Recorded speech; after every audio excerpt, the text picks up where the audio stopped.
If it's Thursday, former President Trump returns to the campaign trail as he ramps up his revenge rhetoric. Now his allies in Congress are vowing a campaign of political and legal retribution. Plus, Beau Biden's widow testifies about her own illegal drug use as she tells the jury she understood from text messages that Hunter Biden was buying crack cocaine immediately after purchasing a firearm. And President Biden honors the heroes who stormed the beaches of Normandy 80 years ago today, while delivering a warning to the world about surrendering to bullies and bowing down to dictators.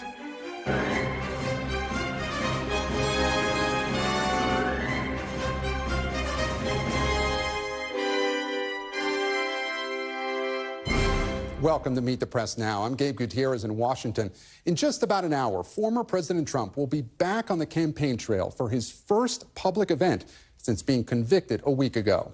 Hundreds of Trump supporters waited for hours today in the sweltering Arizona heat, not deterred by his criminal conviction, which has thrust our political and legal system into uncharted territory. In the weeks since that jury verdict, we've seen attacks on the integrity of the justice system and vows of retribution from the former president and his allies. In just the last 24 hours, Mr. Trump asserted his right to go after his political enemies if he's elected to a second term in November. Will you pledge to restore equal justice, equal application of our laws, end this practice of weaponization? Is that a promise you're going to make? You have to do it. But it's awful. Look, I know you want me to say something. No, I don't want you to say. I'm asking. But I don't want to look naive. I don't want What they've done to the Republican Party, they want to arrest on no crime. They want to arrest the person that won the nomination in a landslide. There was nobody even close. Can you imagine you're running for office and you're gagged, you're not allowed to talk? When that happens, we are no longer a democracy. And we're not going to let that happen. And I know a lot of Republicans want retribution. They want to do that. We're going to see what happens. Hopefully everything works out, but you can't do it. The former president has had multiple opportunities to distance himself from those who want political revenge, but instead, he hedged. His allies on Capitol Hill, meanwhile, are vowing to use their power as tools of retribution. The Republican-controlled House is pledging legislation and hearings, as well as using its power of the purse to stop various investigations into Mr. Trump. We've working with the Appropriations Committee. It's time to defund these things. Stop the lawfare. No more federal funds can go to these rogue prosecutors, these state DAs who go after the president. So no funds can go to Alvin Bragg, Fonnie Willis, and any special counsel who hasn't been Senate approved shouldn't get funds. That's our legislation. That would take the money away from Jack Smith. We got to use the power of the purse that we have. The Democrats' corrupt weaponization of our justice system must be stopped, and we're going to do everything in our power to hold them accountable. Beyond the Capitol, calls for arrests and jail time have cascaded throughout right-wing media. And the Biden campaign has amplified some of the discourse, claiming that the former president is priming his supporters for political violence. President Biden has also seized on the verdict himself. He called Mr. Trump a, quote, convicted felon at a Connecticut fundraiser this week. As for the political impact, the verdict has been a cash boon for Republicans, with the Trump campaign claiming it raised $53 million in the immediate aftermath. But does any of the fallout matter to voters? On that point, the jury is still out.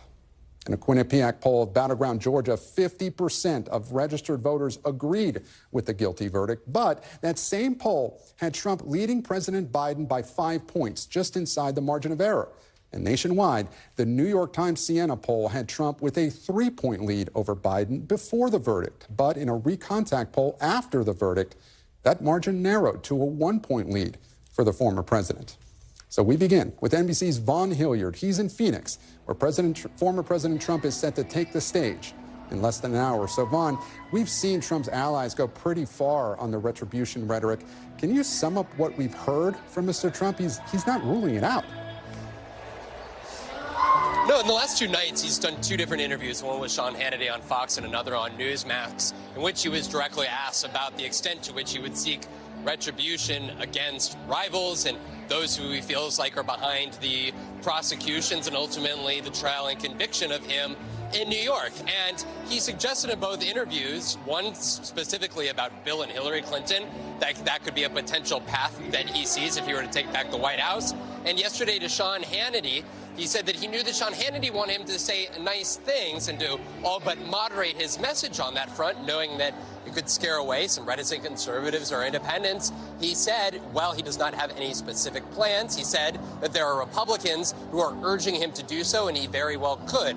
And so for Donald Trump, he is somebody over the last, ever since leaving the White House, he went and targeted those Republicans who impeached him in the House, effectively booted 8 of the 10 of them through their primary processes in 2022 midterms. And now, coming and stemming from the indictments and the charges that he's faced in now 4 different criminal indictments, he is leaving the door open that if he were to win the White House in November, potentially seeking retribution in undefined ways at this point in time, though, Gabe. So, Vaughn, tonight is Trump's first time formally back on the campaign trail. We see that behind you. So, in a state you know very well, Arizona, of course, what should we expect from Mr. Trump tonight? Right, I think Arizona is kind of the perfect example for Donald Trump of the potential difficulty coming from the criminal conviction here. You showed some of the polling. It's a place like Maricopa County where those, again, reticent conservatives, independents, were at the forefront of costing him the state in 2020 election. He lost by just 11,000 votes. At the same time, you are seeing here, this is his first time back in the state of Arizona since October of 2022, when other Trump-backed allies, including the likes of Kari Lake, narrowly lost in statewide races. At the same time, you have not seen Trump divert from his message that he felt like this was political persecution, that the charges against him were unfair and only brought because he was running for the presidency again. He has continued to lay claim that Judge Merchan, who oversaw the New York case, was an unfair arbiter who should not be the one overseeing his even now sentencing that we await next month. And part of that messaging is not so much to just win over the independents or reticent conservatives in places like Maricopa County suburbs and convince them that he was unfairly targeted, but also I was talking with one gentleman who was here at this rally who comes from Mojave County, which is one of those deep red conservative rural counties in Arizona, where he believes that Donald Trump can perform and turn out even more Trump supporters from 2020 and turn them into Trump voters in 2024 to make up some of the difference of those voters who were maybe one-time Republicans and voted against Donald Trump in the past and would still like to consider themselves conservative. But if you're able to turn some of those infrequent voters into Trump voters in 2024, you can make up the difference in a place like Arizona. We should expect a lot more of him in some of these battleground states over the next 5 months, interspliced with those fundraising efforts that he'll also be including this weekend, Gabe. So, Vaughn, before I let you go, we had some reporting yesterday about the Trump VP search and how it's accelerated. What's the latest on that front? Right, he's got just over a month to decide. It's a Republican National Convention, which is in mid-July, and he has suggested that he could make that decision all the way up to the point that they get to Milwaukee, Wisconsin for the convention itself. Our NBC News colleagues are now reporting that multiple potential VP picks have received a background of information requests from the campaign to help through that vetting process. This is normal. Mike Pence went through it 8 years ago, and this is the opportunity. You're dealing with not only potentially individuals like Senator Tim Scott out of South Carolina and Senator J.D. Vance in Ohio, but also members of the House, including Elise Stefanik. You've also got the governor of North Dakota, Doug Burgum. His list is narrowing, we are told. At the same time, it is still a big one, and one that this potential vetting process will help the campaign make clear what type of individual they think is best suited to stand alongside Donald Trump and appear separately on the campaign trail in these closing months. Gabe. Vaughn Hilliard, live for us in Phoenix. Vaughn, thank you for getting us started. And joining me now here on set is the panel. Rhonda Colvin, senior reporter for the Washington Post. Megan Hayes, former special assistant to President Biden.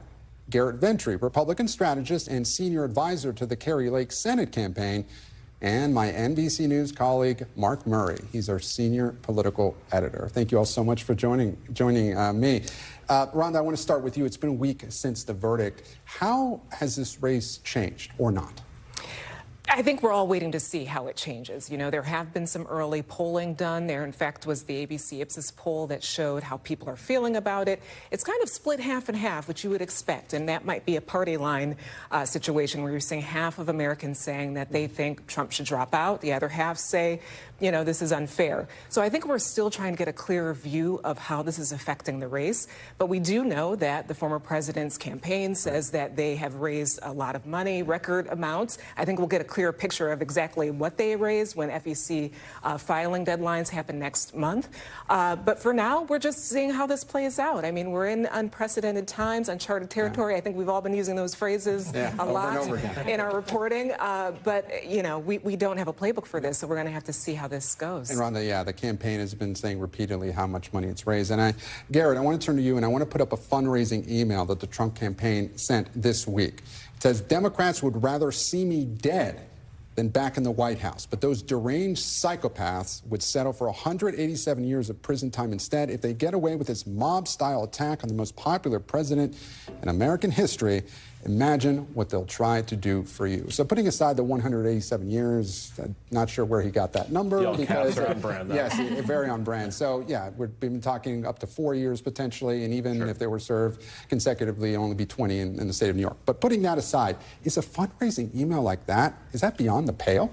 No, I mean, fundraising emails are out of control on both sides of the aisle. But this out of control, psychopaths, I think the Democrats want him dead? I mean, listen, I think this shows what he's trying to do here. You saw this with indictments. You've seen this now with the verdict. These things have propelled his fundraising. They've also propelled his polls. You're talking about in the primary, he went up 30 or 40 points. After some of these indictments happened, he still maintains a lead in the Q poll and Morning Consult and in New York Times, even after the verdict here. So I think he continues to use this here because a lot of the reason is the political environment's baked in. These legal cases have been going on since January 6th, essentially, when the committee was set up. You've had these investigations. Obviously different than actual an indictment, an investigation legally like that, and then a conviction. But you are going to have to wait to see how this plays out. I think when the dust settles, voters are going to look at this. They're going to look at Biden's record. They're going to look at Trump's record. They might not like some of the things that Donald Trump did. They might even agree with the conviction, but that doesn't mean they're going to pull the lever for Joe Biden. Right now, every poll we've seen over the last year or two, the top two issues are the economy and immigration, and Trump has a main lead on those. And speaking of polls, Mark, we showed some of those polls at the top. What do you take from some of this latest data? Yeah, Gabe, a few takeaways. Number one, majorities do end up approving of the verdict, and that is in the state-based poll, like the Quinnipiac poll of Georgia, as well as some of the national surveys that we've seen. But does that change how they'll vote? So, and this my second point, and the second takeaway is that there has been a little bit of movement in Joe Biden's direction. 3 different polls, including the New York Times Siena Recontact poll, where you see incrementally by 1, 2, 3 percentage points, Joe Biden's doing better post-conviction than he was pre-conviction. But then the third takeaway is overall, when if you take away like 1 or 2 3-point change, this is still the same overall race. This wasn't a movement of 10, 15 points that substantially transformed the race. And then, Gabe, takeaway number 4 is it's still really early right now. And there are going to be so many more different twists and turns in this race, and we'll be monitoring all of them. Just think of what you just said, though, a conviction of a former president, and didn't really change where we are at this point. And as you said, it's still early. Megan, I want to talk to you. You're very familiar with messaging at the White House. As we mentioned a little earlier, President Biden is now using the term convicted felon to describe former President Trump. I know there was a lot of debate within the campaign. Are they going to go that route or not? Do you think that that's going to resonate with voters? Is that a good thing for the president to be leaning in so much into that convicted felon? Well, I mean, that's what he is. So he's just speaking the truth here. So he's a convicted felon.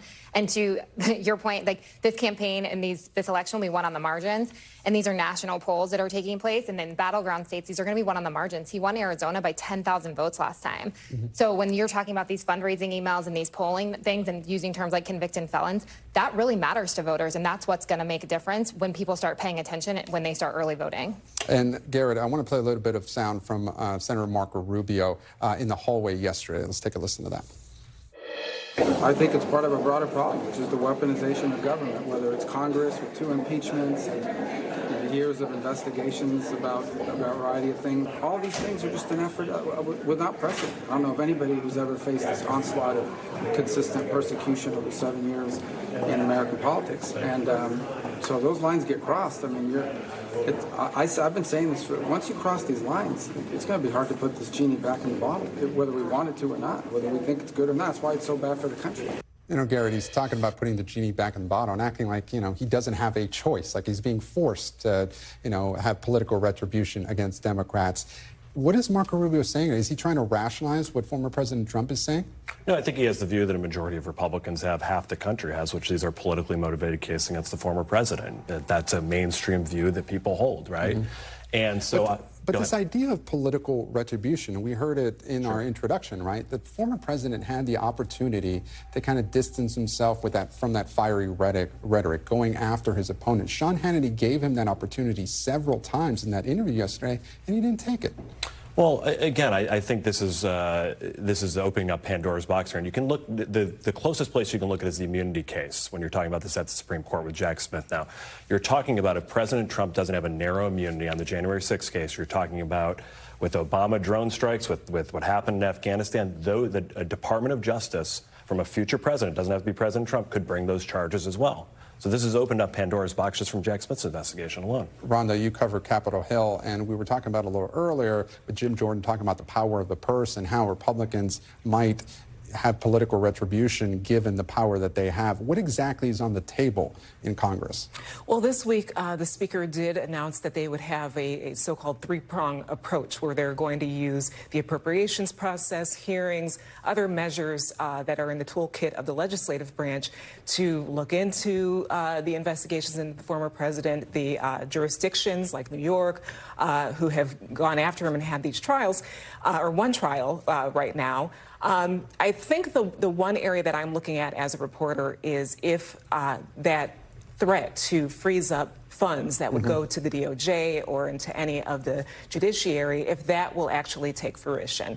I think right now we're just seeing a lot of talk, but what it will do, perhaps when we get closer to the appropriations process, when they vote in September or maybe vote to not have the government shut down or any of the measures they can do to pause that, I'm wondering if they are going to gum up that process and if that's just going to be just more negotiations that go nowhere, more CRs, continuing resolutions. The government won't be funded. You know, we're waiting and seeing how this all works. But the real threat that they are putting out there right now is to freeze up funds to go to the government grinding to a halt, you don't say. Exactly. All right, Mark, I want to turn to you. And look, our political team crunched the ad spending numbers. And the Biden campaign essentially is outspending the Trump campaign by about 50%. And yet, this race is still essentially tied. What do you make of that? So, one, this is the power of incumbency. That, you know, when you are the president and his re-election team, you get to actually start flooding the airwaves very early. We even saw this for former President Donald Trump 4 years ago when he was the incumbent president. So this is like you start raising the money, you start trying in, particularly when you end up having a party that's having its primary season. But Gabe, you're actually right. Our colleague Ben Camisar has crunched the numbers, and the Biden campaign and Democrats in general have outspent Republicans by more than a 2-to-1 margin since the general election came out. And hasn't gotten them. And hasn't gotten it. Now, the argument ended up being, you know, a lot of people still aren't tuning in. It's June. But this is the crucial part of the season in which the Democrats are the ones with the money advantage. As we're already seeing, Donald Trump and his campaign and Republicans are now starting to raise a lot of money since he became the presumptive nominee, and they're going to start closing that gap. So, yes, the Biden campaign hitting hitting Trump early, that was their opportunity. But again, we've had millions of dollars spent. We're going to have billions of dollars spent, Gabe. And so this isn't the end of the ad spending. Megan, shouldn't the Biden campaign be getting more bang for their buck right now? I mean, I think that they're getting the message out there, right? I think it's hard for the message to break through when you have Trump on TV every single day, and it's hard for his message to break through. Yeah, go. I was about to jump in. I'll let you finish your thought. But I do think that, you know, yes, you would hope that it'd break through more and more frequently, but I think that they're doing what they need to do. They don't want to look back and say we should have spent money we had. So I do think that they are doing the right thing. You know, I've heard a lot of talk about messaging breaking through. And when you talk to the campaign, that's what they were trying to do with Robert De Niro. Was it last week? Everything seems to blur together. But I'm curious. I haven't talked to you since then. What'd you make of that move? You know, it probably off-brand, but it got them on TV that day.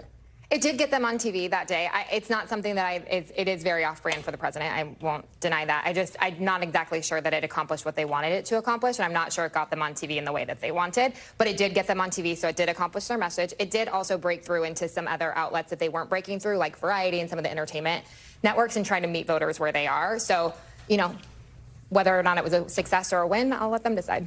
All right, Megan, thank you so much. Rhonda, Garrett, and Mark, thank you all so much for joining us here on the panel and getting us started today. We really appreciate it. And coming up, President Biden takes the stage in Normandy, reminding world leaders that the fight for democracy is still ongoing, even 80 years after D-Day. But first, Hunter Biden's criminal gun trial continues as his brother's widow, Hallie Biden, testifies about Hunter's drug use around the time he purchased a firearm. We'll have the latest from outside the courthouse. Stay with us. You're watching Meet the Press Now.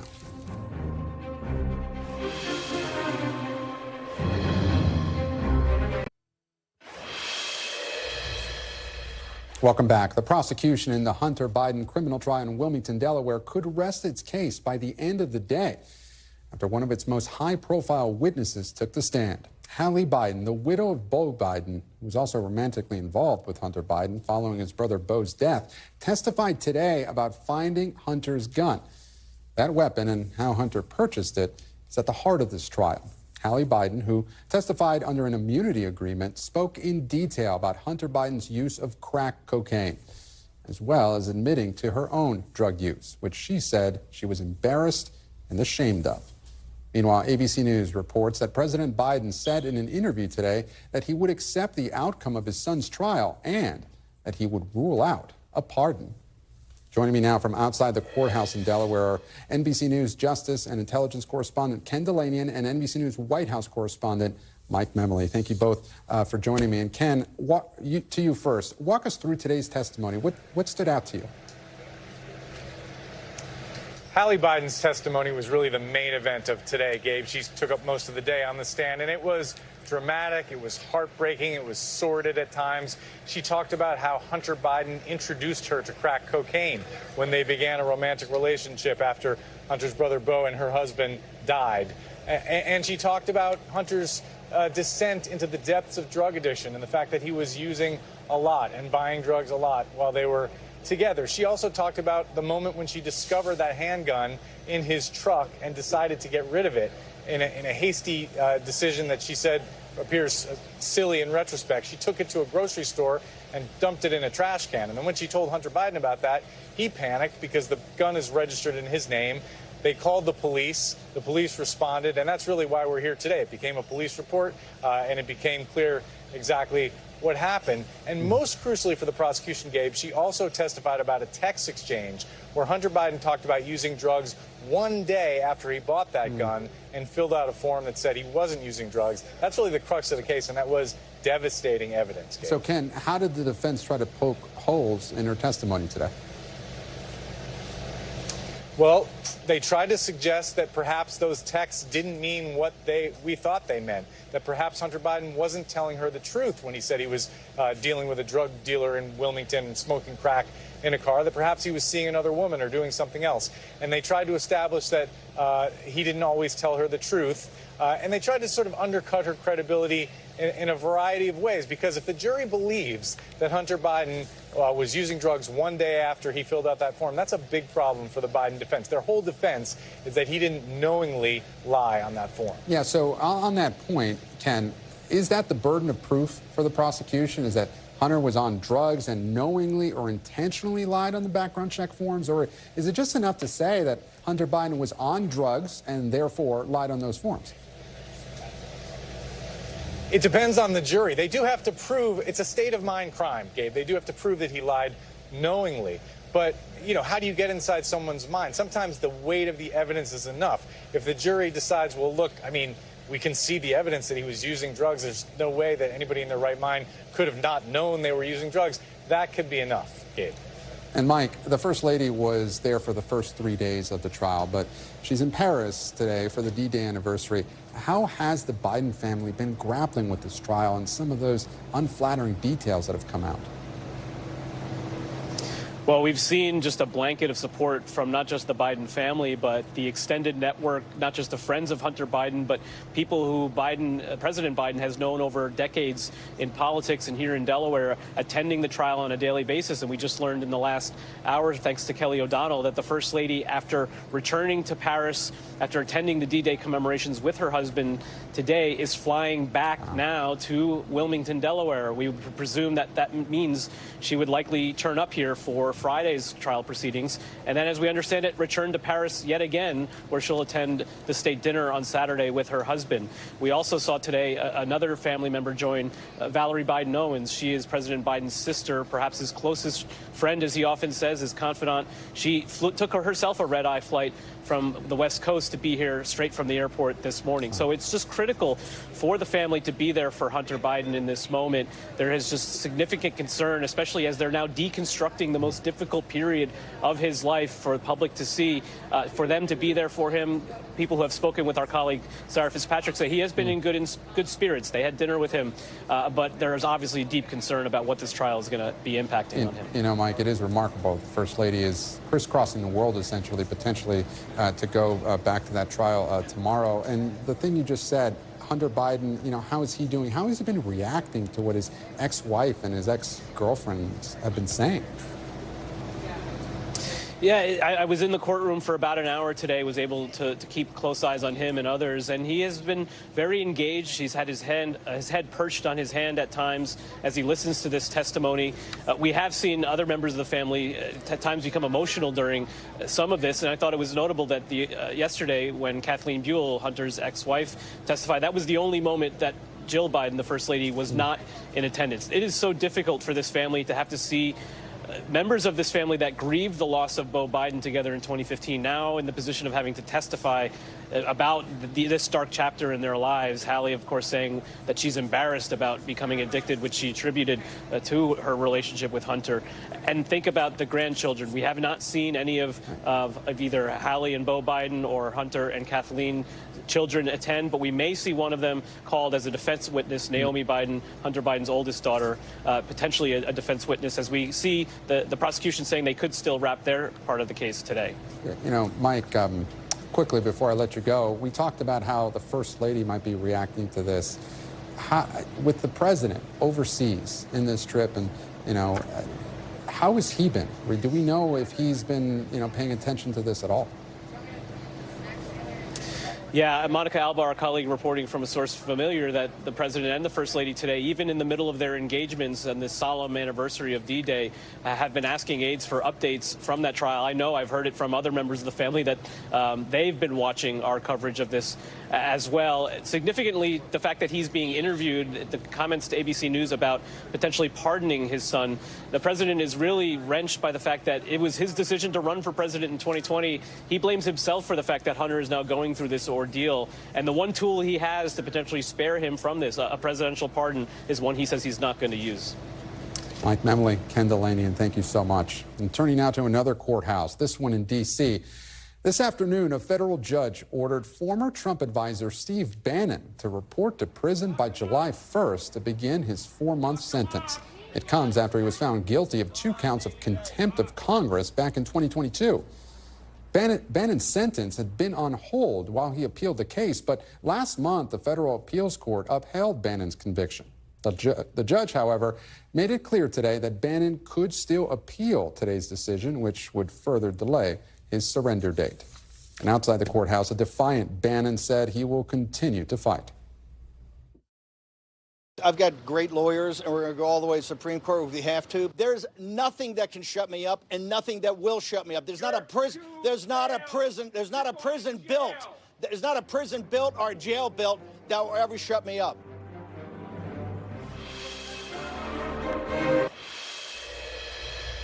Welcome back. Israel is once again facing criticism for its latest strike in Gaza, this time on a UN-operated school that the organization says was turned into a shelter for displaced Palestinians.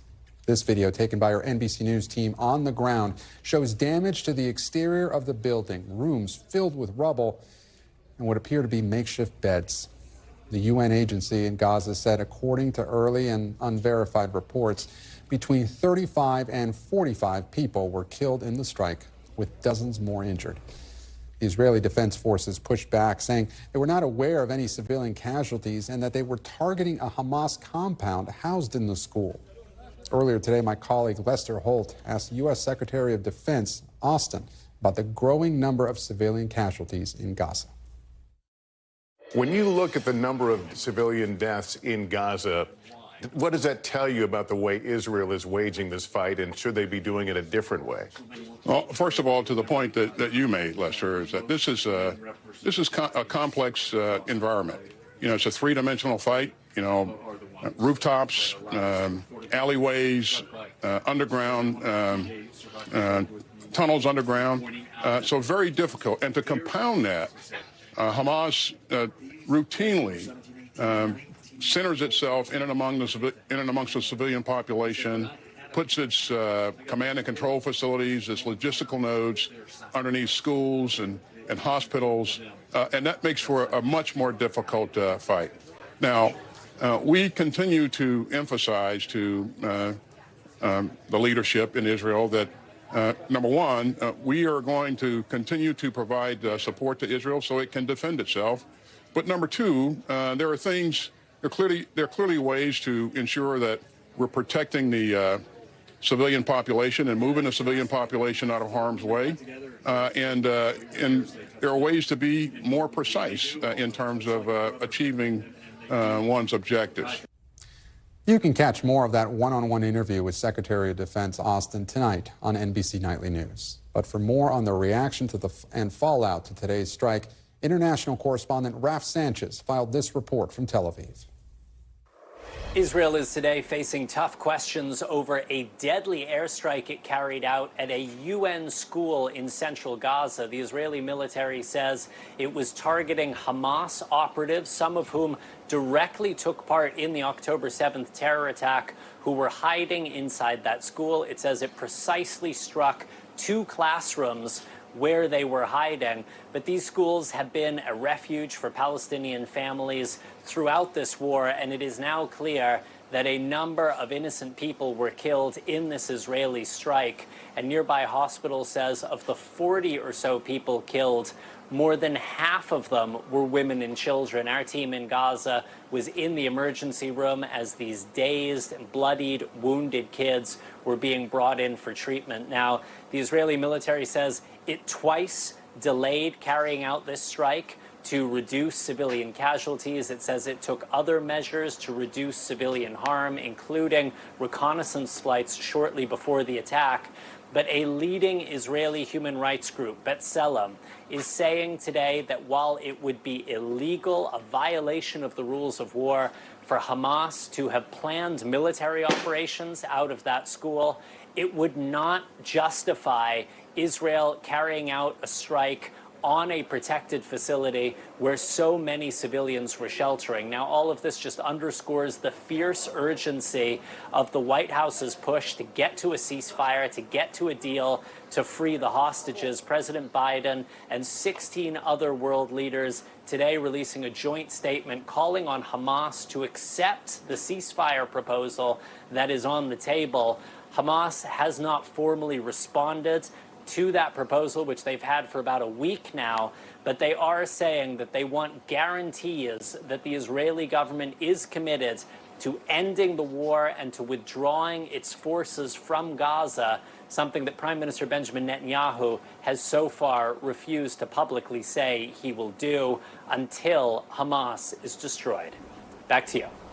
Our thanks to Raf Sanchez reporting from Tel Aviv. And still ahead, marking 80 years since D-Day, President Biden in Normandy speaks about the past, present, and what he sees as the increasingly fragile future of democracy.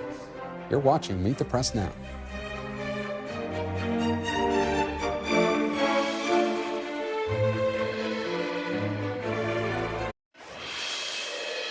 Democracy is never guaranteed. Every generation must preserve it, defend it, and fight for it. That's the test of the ages. In memory of those who fought here, died here, literally saved the world here. Let us be worthy of their sacrifice. Let us be the generation that when history is written about our time, in 10, 20, 30, 50, 80 years from now, it'll be said, when the moment came, we met the moment. Welcome back. That was President Biden speaking from the Normandy American Cemetery as world leaders gathered to honor and pay tribute to those who fought and died in the defining World War II battle 80 years ago.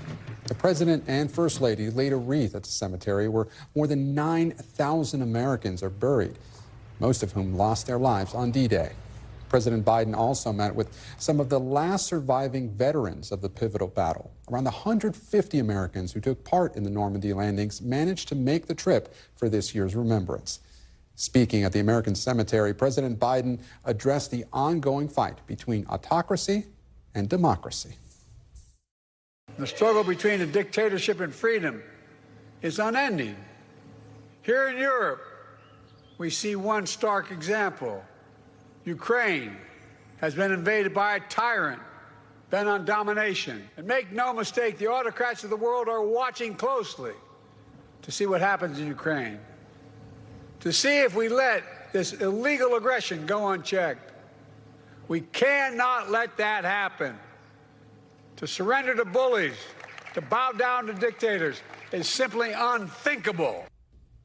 And joining me now from Paris is my colleague, NBC News senior White House correspondent, Kelly O'Donnell. Kelly, good to have you here. Take us through the events today. What else did we hear from the president? Well, Gabe, you touched on some of the really important themes here by tying current events to what happened 80 years ago and to use the memories evoked by these veterans who, by just simply seeing them, you were struck by the fact they were once young men who put everything on the line, lost many of their comrades who died in battle, and they came back as a sign of how important this is. That's part of what the president was trying to note, to sort of shake the public if they have gotten a bit weary of war or perhaps less familiar with the history, new generations learning about it, about how significant this was. So the president's themes were certainly about trying to preserve and defend democracy and how each generation is called to do that. And because we're in Europe and he was surrounded by a number of allies, about 24 other leaders here, talking about Ukraine made a great deal of sense, especially with President Zelensky here as well. And so 10 years ago at the celebration for D-Day, Vladimir Putin was welcomed here because Russia was a part of the alliance 80 years ago.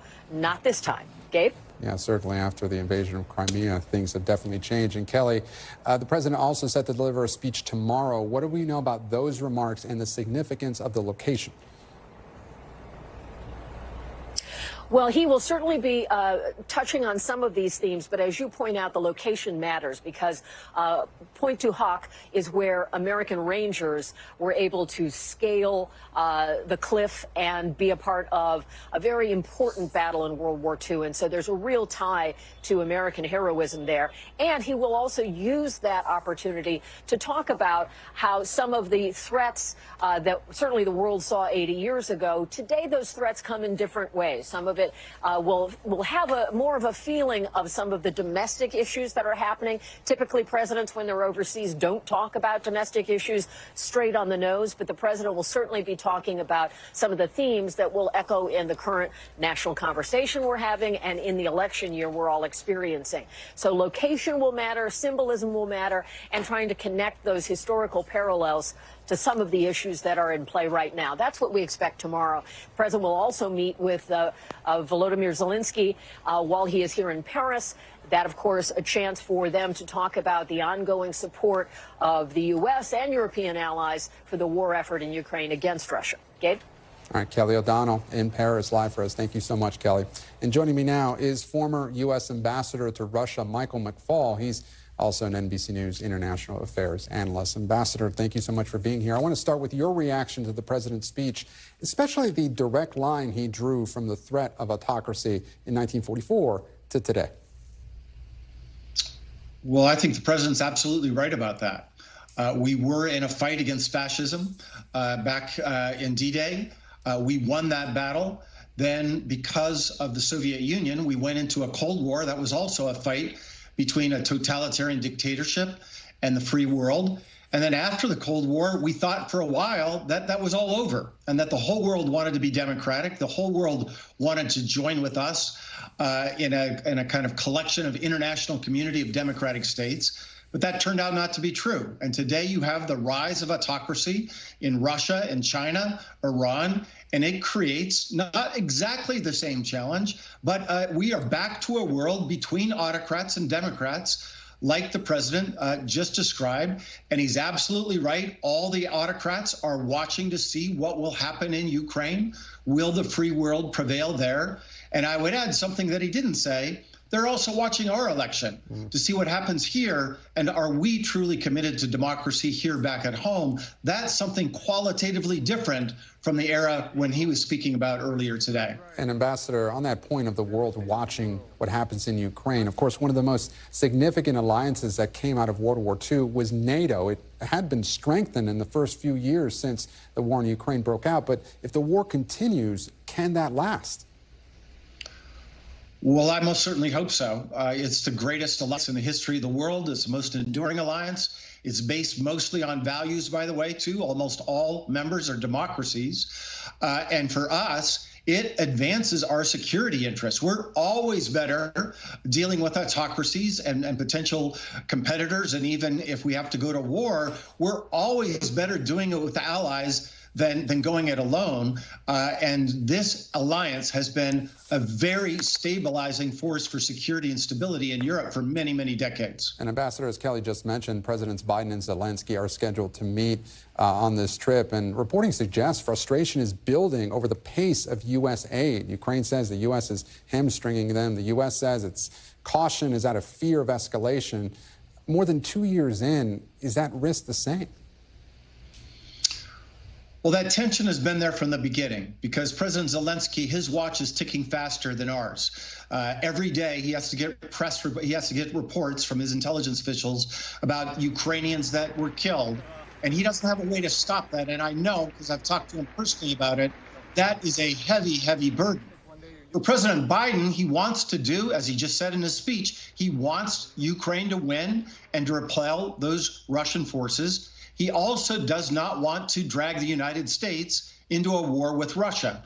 And toggling between those two objectives has been a major challenge, I think mostly successful, but it leads to frustration on the Ukrainian side. They would like more weapons faster and be able to use those weapons wherever they see fit militarily. We won't let them use them everywhere.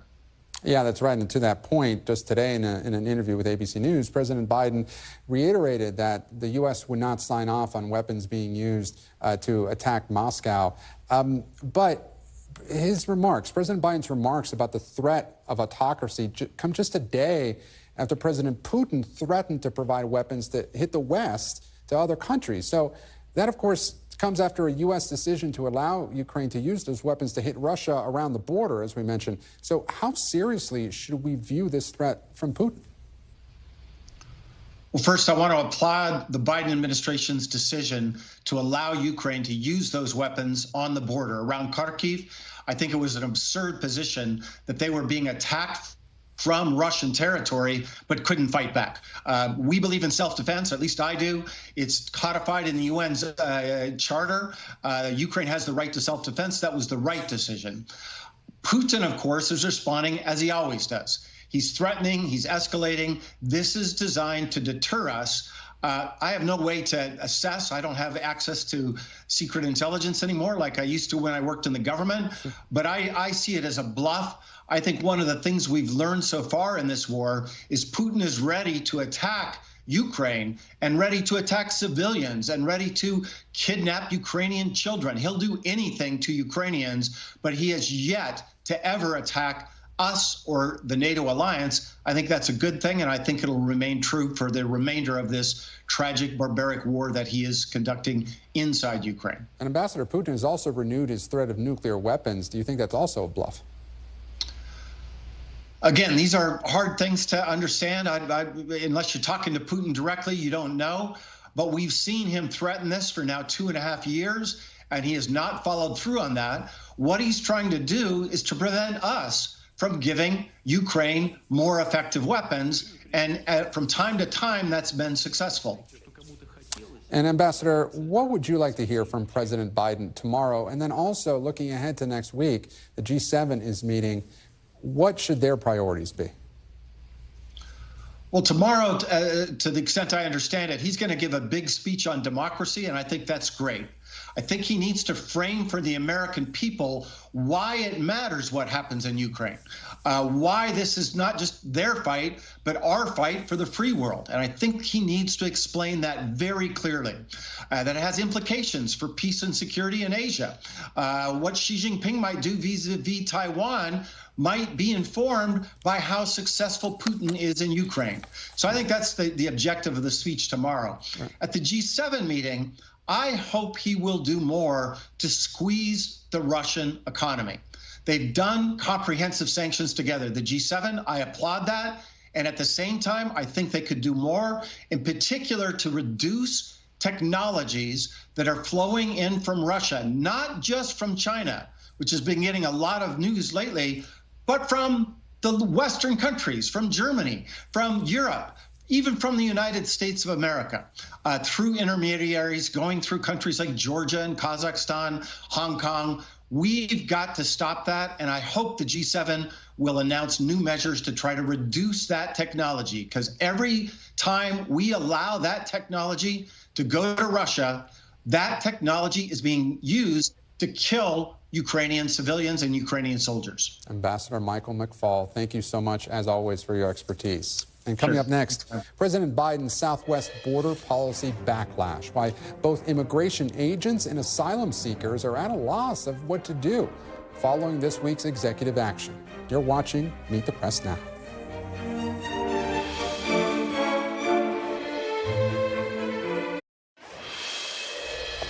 And welcome back. Less than 48 hours after the Biden administration's executive action on illegal immigration went into effect, migrants and U.S. border officials alike are expressing confusion. U.S. officials tell NBC News there is concern the new policy could lead to overcrowding at detention and processing facilities. They're also questioning what to do with migrants who would be deported under the new rules, but whose countries won't take them back. The new policy bans most asylum claims from migrants who cross between official ports of entry when the daily average of illegal crossings is above 2,500. The last time illegal crossings were below that was more than 3 years ago. Joining me now on set is NBC News Homeland Security correspondent Julia Ainsley, just back from the border. And Julia, I'm told you have some new reporting on numbers just within the last day or so after this executive action went into effect. Yeah, that's right. We now know what the numbers look like within 24 hours of this being in effect. And actually, they're unchanged. We still saw about 4,000 migrants cross between legal ports of entry over the entire southern border on Wednesday, which is about where they were on Tuesday and Monday as well. So what does this mean? Well, at least in the very near term, it's not doing anything to deter migrants from coming into the United States. And in fact, it's really causing a lot of confusion from those migrants wondering, is now the best time to come? Right. Well, there's so many questions with that. And, you always expect there to be some big flip of the switch. But the truth is, many of these migrants coming here, they're not familiar with the, policies, the intricacies of all this. But we've been hearing from the Biden administration whenever we ask them about, are there enough resources here to be able to handle all of this and all these processing facilities? What are you hearing? What is the confusion among those agents on the ground? Are they going to be able to handle these changes? Well, agents are certainly really concerned about what do they do, exactly as you said, with people who are from countries like Venezuela, China, countries that are some of the fastest growing nationalities they see at the border. They can't be deported. Their countries don't want to take them back. But if they can't claim asylum, where do they go? And we posed that question to DHS officials on a call with reporters yesterday, and they said, look, we're clear-eyed about this. Congress didn't give us the funding. We're not going to be able to do as much as we want. And they keep blaming Congress over and over again. That's something the White House has really done. Especially the last couple of months. But when the rubber meets the road here, what are they going to do? Well, the real question is, will these numbers rise this summer? Because if they do, they could see extreme overcrowding, either that or they'll have to roll back on a lot of these provisions that they just laid out in a pretty spectacular way with the presidential speech on Tuesday. So if the numbers stay low, maybe they won't have to go as far and they can keep deportation numbers going pretty quickly. But if they get higher than this or even maintain, it's going to be hard to see how this order is really really going to have any And teeth is to there it. any way that these numbers dip below 2,500? They haven't for 3 years. They haven't for the entirety of the Biden administration, so it's really hard to see how they would, and not just because of who's in the White House, but because we're at a point in history of the most global displacement of of any people across the globe since World War II. All right. There's so many questions to look at over the next couple of months. It should be very interesting to see how this plays out, especially with the backdrop of the 2024 election. For Sheila sure. Ainsley, our Homeland Security correspondent, thank you so much for joining us. Thanks, Good to have you Gabe. back. And we're back tomorrow with more Meet the Press Now. I'm Gabe Gutierrez. The news continues with Hallie Jackson right now. Thanks for watching. Stay updated about breaking news and top stories on the NBC News app or follow us on social media.